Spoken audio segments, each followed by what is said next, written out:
moi, ce qui compte, c'est l'état pranique, ce n'est pas tellement le prana. Le prana, il est tout autour de nous et les gens ne sont pas pour ça plus tolérants, plus libres, il existe depuis toujours le prana, hein, c'est l'énergie de la vie, donc elle existe tout autour de nous.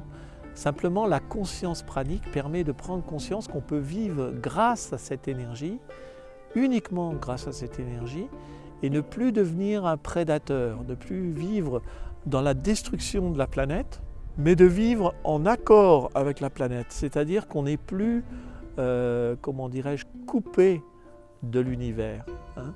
La plupart des gens qui vivent dans la dualité sont obligés d'aller chercher à l'extérieur leur nourriture, sont obligés d'aller chercher à l'extérieur leur action. Là, tout est là, tout est à l'intérieur, et à partir de là, eh bien, l'unité va s'installer dans la vie, tout devient simple, tout devient facile, et à partir de là, on entre dans le respect.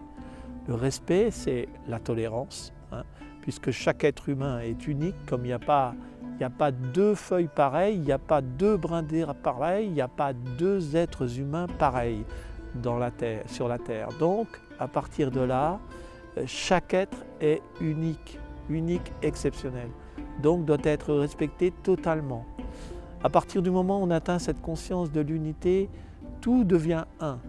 Et si on prend une personne, elle est aussi importante qu'une autre, elle est aussi fondamentale pour l'univers qu'une autre. Donc, quelle que soit sa tradition, quelle que soit sa religion, quelle que soit la couleur de sa peau ou sa culture, l'état pranique permet d'atteindre un état d'unité où tout est un. Hein, comme disaient les Sioux Lakota, Om Itakuye Oyasin, ça veut dire tout est un, tout est en unité. Et à partir de là, il n'y en a pas un qui est plus supérieur à un autre. Non, tous ces êtres sont sur le même plan. Et à partir de là, également, tous les autres règnent. C'est-à-dire qu'on fait évoluer les êtres humains, mais on fait évoluer aussi les animaux, on fait évoluer aussi le minéral et le végétal. Voilà, ça c'est l'unité. Il y a autant de différences entre l'état antérieur à être pranique et l'état de maintenant qu'il y a entre quelqu'un qui est dans la dualité, quelqu'un qui ne l'est pas, quelqu'un qui est dans l'unité. Les émotions sont toutes néfastes, toutes, qu'elles soient bénéfiques ou qu'elles soient maléfiques, les émotions sont toutes néfastes. Les émotions, ça vient du latin ex movere, ça veut dire bouger hors de soi.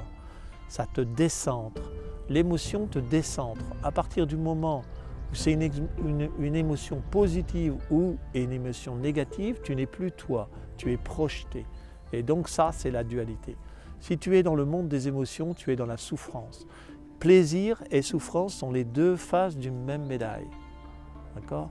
Donc, il n'y a qu'une chose qui compte, c'est les sentiments, ce ne sont pas les émotions. La douleur, la souffrance, la maladie sont des illusions. Mais tu peux dire ça que quand tu en es sorti, pas quand tu es dedans. Quand tu es dans le monde de la dualité, eh bien tu es soumis à ces forces-là. Hein, et tu es soumis à ces forces qu'on appelle vitales émotives, qui sont, on pourrait dire, des forces pensées qui sont tout autour de nous et qui ne demandent pas mieux que de nous utiliser comme des marionnettes. Sortir de cette espèce de bocal, comme disait Satprem, le bocal du mental et du bocal du vital émotif, c'est arriver à un état où il n'y a plus de dualité. Tout est un, donc à partir de là, il n'y a plus des émotions. Les émotions, c'est fini, c'est fini. On est dans les sentiments. Les sentiments, c'est ça qui nous grandit, c'est ça qui nous donne de la force, c'est ça qui nous donne de la joie, c'est ça qui nous donne de la paix, c'est ça qui nous donne de l'amour. Hein? Et comme par hasard, c'est tous des trucs positifs, les sentiments, des beaux sentiments. Hein?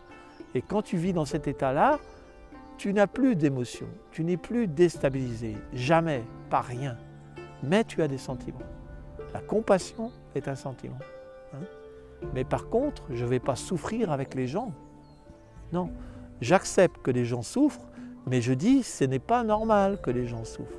Ils doivent sortir de la souffrance.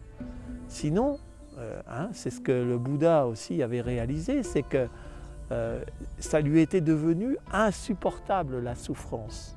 Hein. Et les bodhisattvas disent, tant qu'il y aura un être sur cette terre qui souffrira, je serai là. Ça, c'est le serment des bodhisattvas, des gens réalisés. Eh bien, c'est pareil, quand on est dans l'unité, on va commencer à vivre un monde où tout ça n'existe plus. La maladie, la souffrance et la mort. Voilà.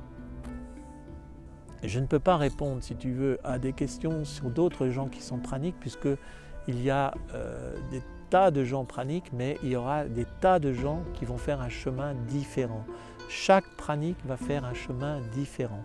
Et il n'y a pas un chemin qui est meilleur qu'un autre. Il n'y a pas quelqu'un qui comprend les choses et l'autre qui ne comprend pas. Non.